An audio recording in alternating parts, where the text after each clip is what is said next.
Welcome back to Electrical Home Pros, special edition of Trades Talk. Normally, when you think about trades, you think about plumbers and electricians and that type. But we got a special guest from real estate, and it is trades because real estate's homes. You're the one that starts the trade. So we got Susan here with Rabell Real Estate, and she's going to kind of enlighten us on the market conditions and some of the stuff like that. Before we get into all this, I know you've been in Gainesville for a long time. I have. So there's probably a lot of people out like, I know that person. But for those that don't, tell us a little something about yourself.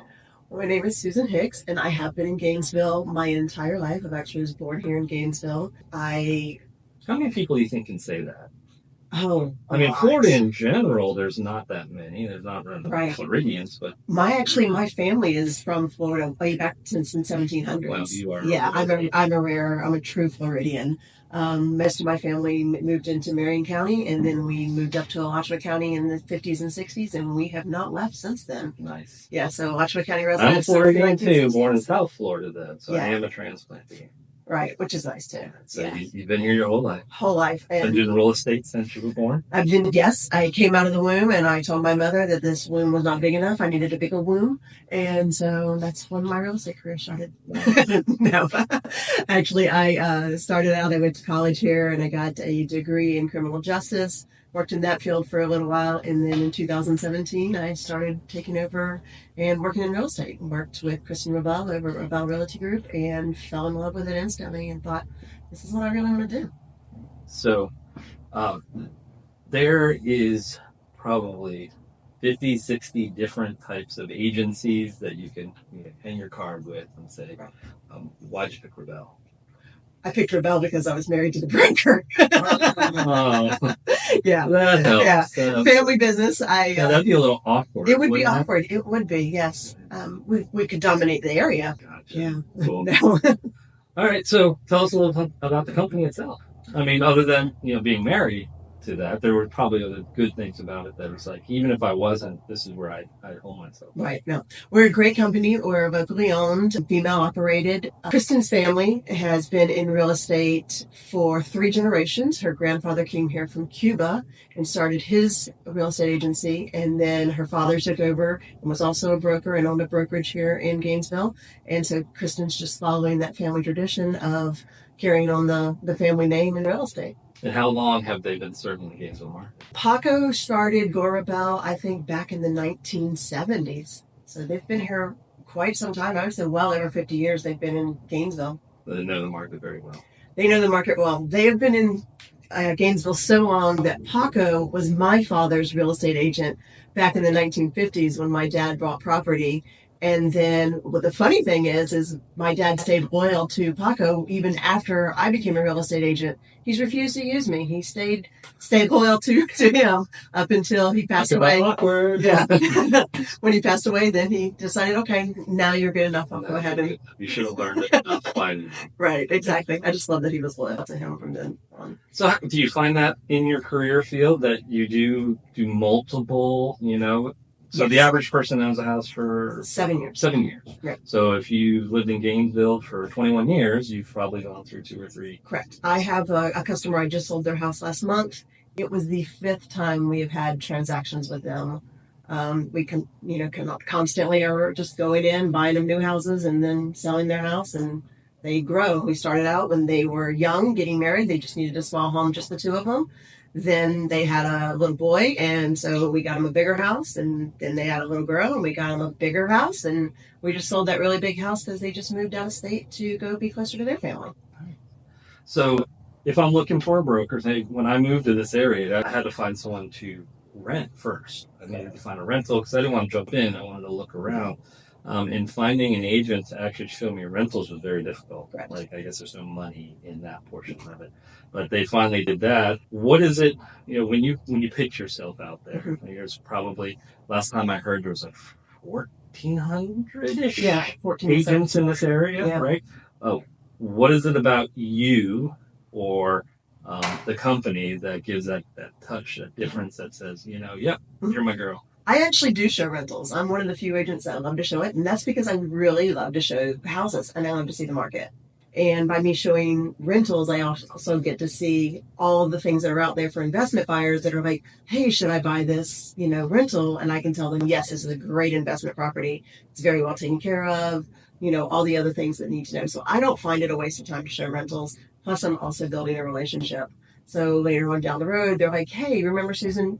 She was fun. Yeah. Yeah. And that worked for us. We took that rental and we bought our first property, and then they sold that property and bought the second property. Exactly. Same from that rental transaction. Exactly. So yeah, I think it's great to go ahead and just, establish a relationship with somebody and build off of that. All right, so I'm thinking about selling my house. What time of year? When's the season? When should I? Well, that's the great thing about Gainesville. The season is actually year round. It's 12 months. Because it's transient? It's because of the University of Florida and Santa Fe College and all of the big distributing companies we have here. We constantly have people coming and going. And you don't have to think it's not even just professionals. We also have the students that are coming and going. And when people think students, they think, oh, it's the 22-year-old college student that's renting. Well, it's not. It's the 29-year-old grad student that's here with his family. They're going to be here for 4 years. So sometimes it's better to just go ahead and purchase a house, go ahead and build up that equity and sell for a profit instead of paying rent for 4 years. Well, the equity actually been going up fairly quickly. It does. Right. So, I mean, if you're actually the last 4 years, even just in this area, it has gone up dramatically. Correct. Yeah. So how do you see the interest rates affecting it? Interest rates are always there. They're never going to go away. And I tell people, if you've taken care of your credit, you're going to be okay. And very few people, I shouldn't say no one, very few people, like we talked earlier, stay in a house for the 30-year mortgage or the 25-year mortgage. Most people are only there for 7 years. So I wouldn't stress over the interest rates for 7 years because the average person's car rate is 20%, 25%. Credit cards are up to 25 to 28% on your credit union. And you're definitely paying that for more than 7 years on your car. That makes sense. So if you think about it in the short term, over the 30 years and you look at that number and you're like, wow, that's going to be crazy. Yeah. But in reality, you're only paying the 7 years. First 5, and you can always refinance. That's true. Yeah. Which is always the best thing to do. I always tell people if it drops down when it does, you should go ahead and refinance. But I had so many people that when it dropped down to 2-3%, that's what they did was refinance. Unfortunately, my mother called me yesterday and she did not refi. And so she was like, hey, who should I call to refinance? I was like, you should have done that 2 years ago, Mom. What are you doing? She's like, oh, my bad. Sorry. She was calling Paco. Yeah, exactly. Yeah. She was totally down. Yeah. So what about areas, like what's hot? How are we doing? I hear on a lot that there's nothing to buy. There's no homes out there. How are we doing with inventory? Inventory is actually doing well. I shouldn't say well. We're doing okay compared to other areas in town. We do have some older homes that just need some love. There's nothing wrong with these homes. They have great bones. They're in great areas, and they just need somebody to come in and love them. You have to think these homes have been lived in with people who are in their 70s and 80s, so they're kind of designed for people that are in their 70s and 80s. And if you can get somebody like yourself to come in and update the HVAC system, and you can get the plumber to come in there and update the plumbing, these houses would be perfect. There's absolutely nothing wrong with them. I mean, they were great enough for my family to be raised in, so I think they'd be great enough for the next person's family to be raised in. You drink right out of the water. Yes, 100%. Hot. Burn face. So on that side, so I purchased a home, we go to closing. Can you help me with that? Can you steer me? I mean, if I'm new to the area, I don't know anybody. So that's the great thing about being from Gainesville is I know a lot of people. Not everybody, but I know a lot of people. And so I can recommend you from the moment we go under contract. I can give you 3 different inspectors, and I can go these are 3 great inspectors that I've used in the past. Go ahead and do some research. You tell me which one you want to use. We'll go from there. Insurance companies. These are 3 great insurance companies. Go ahead and do your research. I'll tell you which ones to use. And I do that all the way through. And I have people 4 or 5 years after they purchase their home, they call me back and they say, hey, I need a new roof. Who should I call? And I'm like, I've got these 2 numbers. I give these guys a call. So walk me through the process of, I'm thinking about possibly, let's say, listing a house. When do I start engaging you? At what point in the process of, I'm toying around with it to, I need to be out of the house tomorrow? Where do you enter? I would say minimum 2 months. Okay. Because the average home is going to be on the market for 30 days. And that's your contract time. That's the time when your buyers are getting all their insurance, all their loan papers, everything in place. So that's going to take a good 30 days, sometimes 45 days. So that 30 days, you definitely have to be on.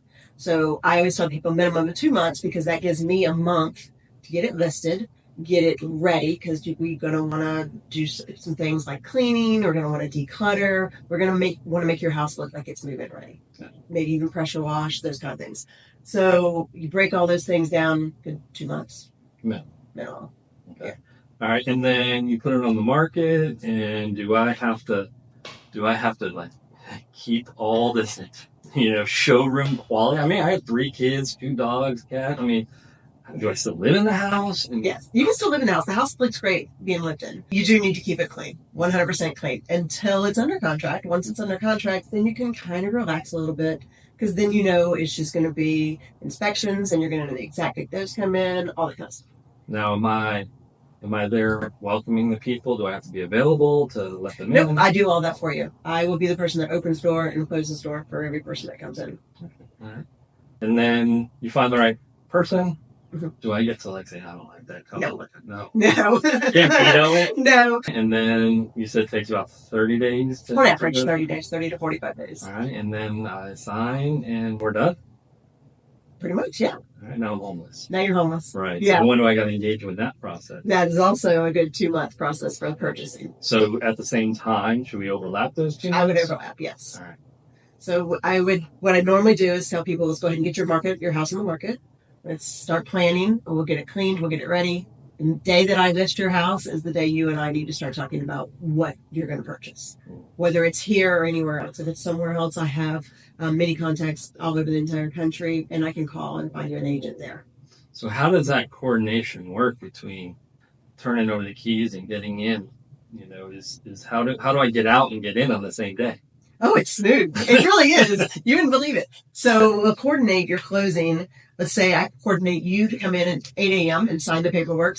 Then you go and you leave. You go pack up your entire house. That's taking that 5 or 6 hours. And then the buyer's going to come in at 4 o'clock in the afternoon. They're going to sign the paperwork. They're going to pick up their keys. And then they're going to roll their U-Haul in right as you're rolling your U-Haul out. All right. Well, what have I missed? What don't I know? I will tell you, there's a lot of people were worried about buying houses like we were talking about. They couldn't need work. Yeah. There are loans out there that can help people who need that, so they can build that. Let's just say you want a house and you find that house that you love, but it doesn't have a swimming pool. And you're like, oh, Susan, this is the house I want. It's located, everything, and there's room for a pool, but I want a pool.